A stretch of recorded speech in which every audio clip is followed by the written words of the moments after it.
Going.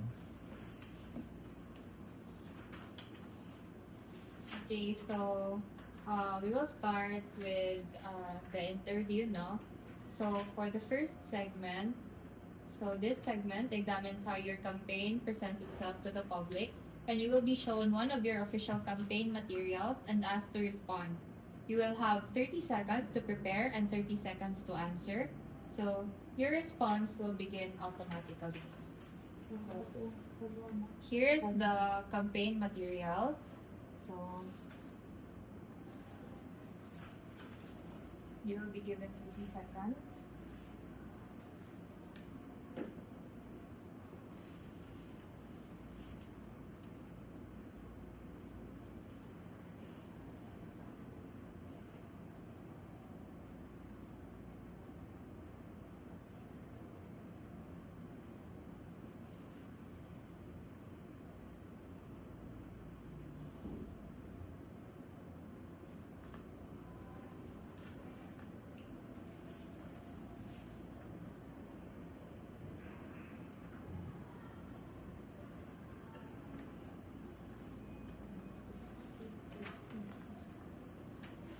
Now the image is presented, the message is defined. We now move beyond representation into substance. Now, Liza, the executive vice president's fundamental role is also to ensure sectoral representation. While a unified voice is powerful for a political party, the actual job of the EVP involves mediating between sectors, for example, athletes, scholars, working students, whose needs are rarely uniform and often compete for the same resources. Your branding emphasizes a foundation of collective action and a unified movement. However, the executive vice president must often represent specific sectors whose needs are in direct conflict with the majority consensus. In 30 seconds, reconcile your united movement narrative with the practical necessity of advocating for the dissenting, non uniform voices of the minority sectors. If I were to repeat, if your goal is unity, how will you handle situations where minority groups disagree with the majority?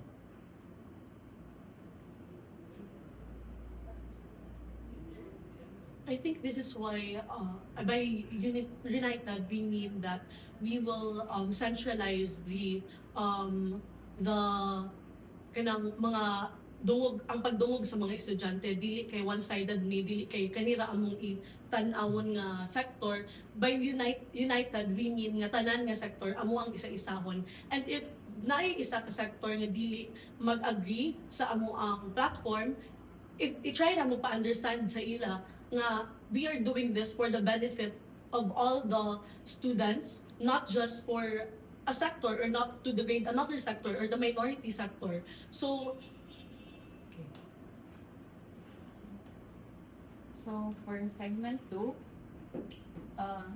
this segment assesses your technical understanding and the viability of your platform. You will be asked one question related to governance and implementation. You will have 15 seconds to process and 45 seconds to respond. The question will be repeated twice only.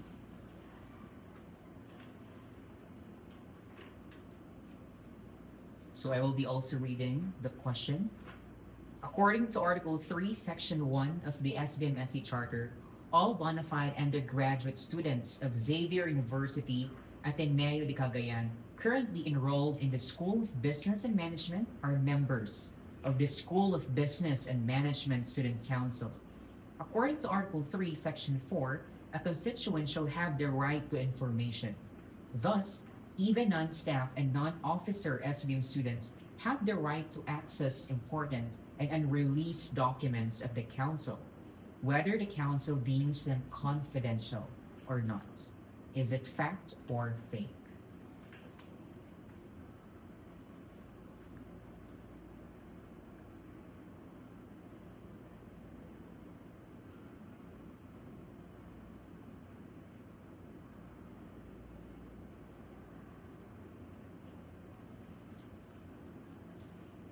I think it's a fact because it is important for us MD state, which is article na it's important for us nga mahatag nato ang needs sa student.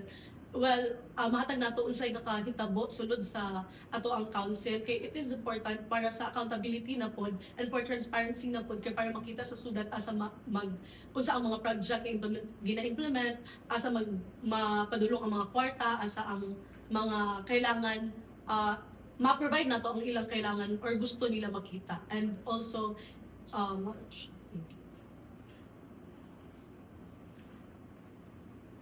So, for segment 4, this is the conflict. This segment evaluates your decision making under constraint. You will be given an ethical dilemma with no clear resolution.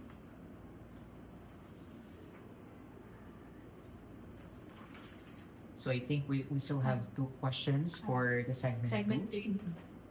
Yes. Okay, for your next question, according to Article 6, Segment 3. Segment 3 ka pa ko. Ay, unsa siya? Ay, sorry.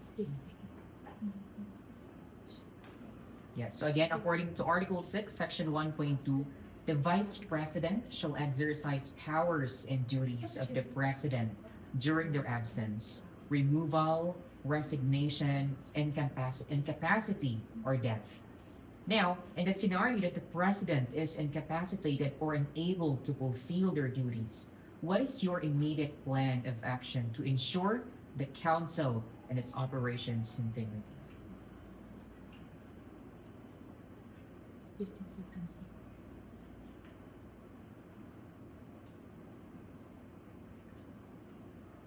I think in the first place, if I were to replace the president, if wala siya sa iyang duties, I have my OIC man or officer in charge nga mag-replace sa ako para intact lang yapon ang OVP by that time. And also, ang unsa pod, I have to step up good kay, of course, ako man ang second highest position from the president. So I really have to step up sa ako ang game or sa ako ang position if dili niya ma-fulfill iyang duties.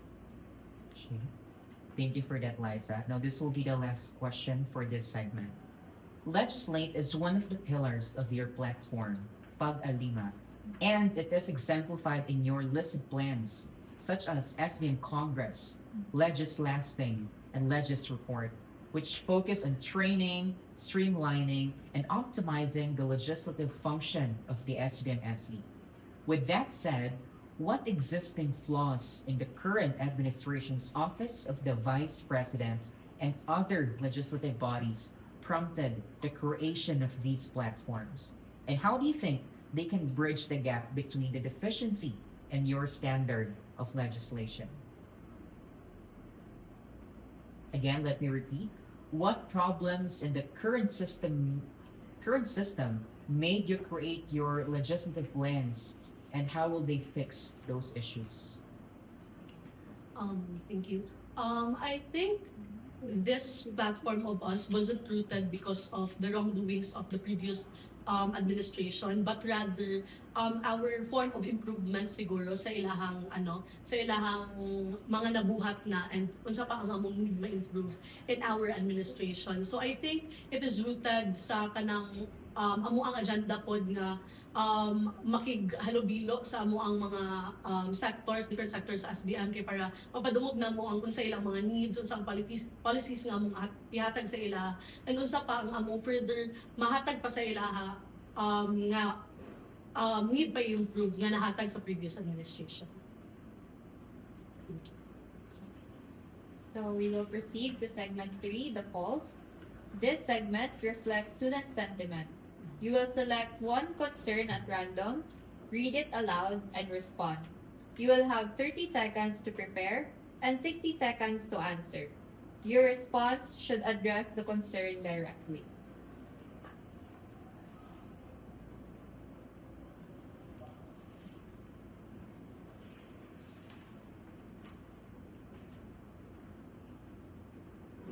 Please read them.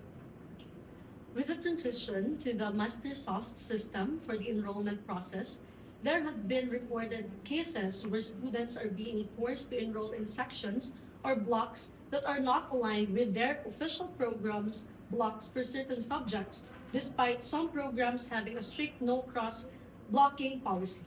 This has raised concerns about policy inconsistency, enrollment fairness, and proper implementation of academic structure. As an SBM officer, you are expected to represent student concerns while also coordinating with institutional systems and academic offices during enrollment processes. As future SBM officer, how would you respond to and resolve cases where students are forced to enroll outside their designated program blocks due to system or administrative constraints?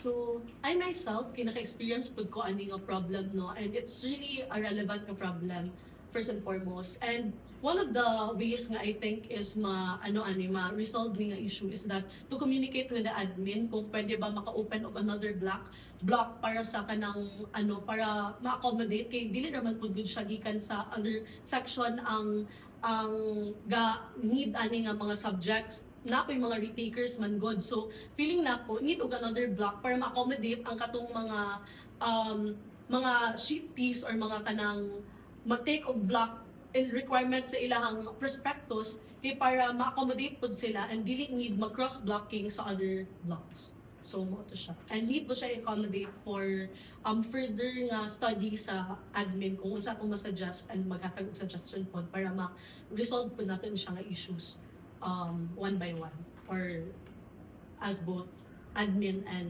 officers. Another? This.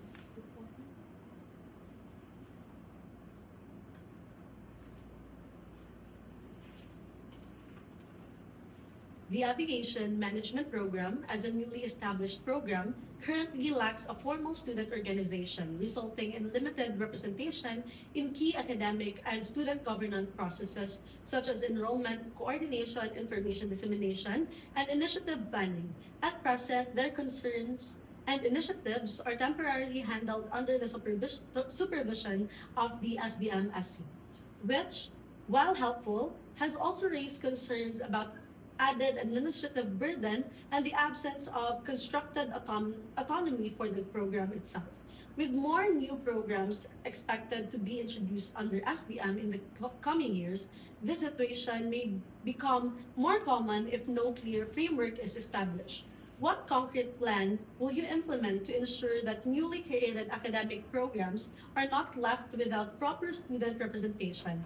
And how will you address the current lack of standardized process for establishing and recognizing program-based organizations?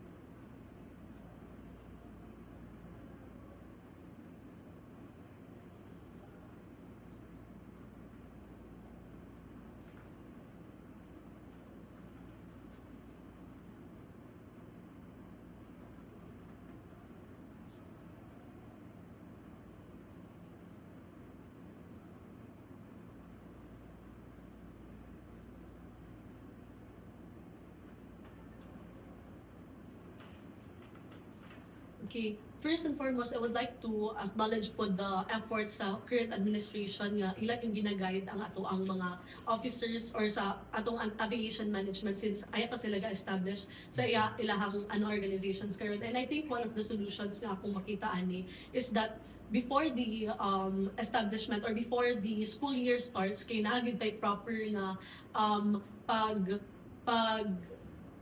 pagmando sa ilaha nga unsa man gyud ang system, how does the system is in SBMSC works, how does kanang autonomous nga mga organization, co-curricular organization works, para at least na sila idea on how the system works in SBMSC as well as kanang mga existing na nga mga co-curricular organizations diri sa SBM.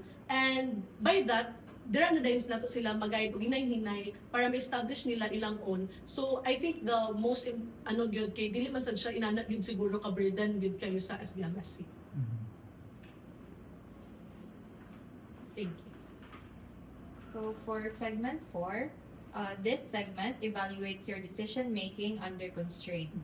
You will be given an ethical dilemma with no clear resolution. After the prompt, there will be 15 seconds of silence, and then you will have 60 seconds to present your decision and justification. Okay. Now, Liza, you have stated that your leadership grew from the real stories and struggles of students who feel ignored. You have pledged that your key non-compromisable principle is to ensure no student gets left behind and to stand right beside them to make sure their voices are heard. This scenario challenges the limits of that inclusivity. So this is the scenario. As Executive Vice President, you are mediating a high-stakes policy negotiation between the university administration and the student body. A significant majority of the students representing the collective action of your party are demanding a policy change that will greatly benefit the general population. However, a small, marginalized minority sector informs you that this specific change will actively harm their sector's welfare and essentially leave them behind. If you stand with the majority to secure a win for the many, you fulfill your mission to responsive governance, but directly ignore the real struggle of the minority you promised to protect. If you halt the negotiation to defend the minority, you effectively block a benefit for the entire student body, causing the majority to feel ignored by their own representative. Now, do you prioritize the collective voice of the majority to achieve a broader impact? Or do you prioritize your commitment to the individual by stalling progress to ensure that not a single student is left behind? What is your definitive course of action?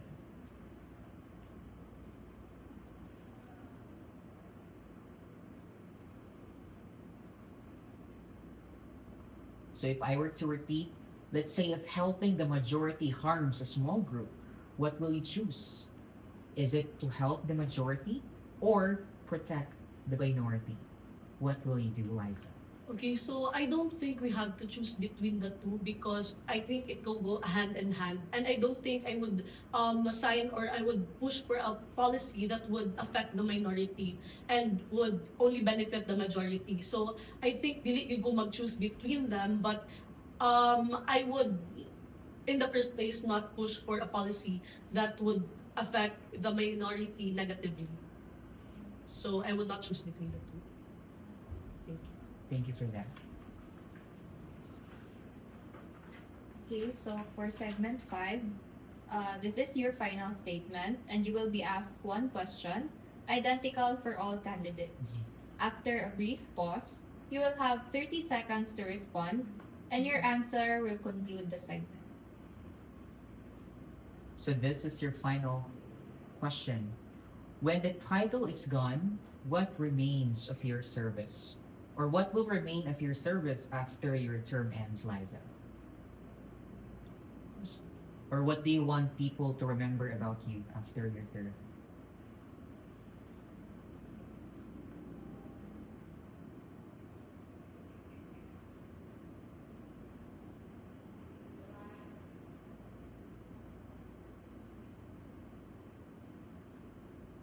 I think by the end of my term, I want people to remember a leader that really focuses on or really doesn't ignore the kanang minority lang or kanang really embodies ang representation, student representation from all over the sectors, and not only and also unta ang ilang ma-remember sa ako is that I am for the student and my policies and the events or programs that I will be implementing or be making is for the students. And yes. Thank you. Thank you so Okay, much. so that ends the interview. Yay!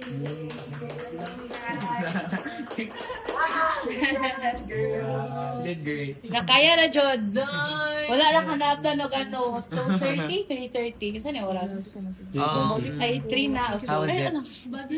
Mag-meet ako Yay! mag-host.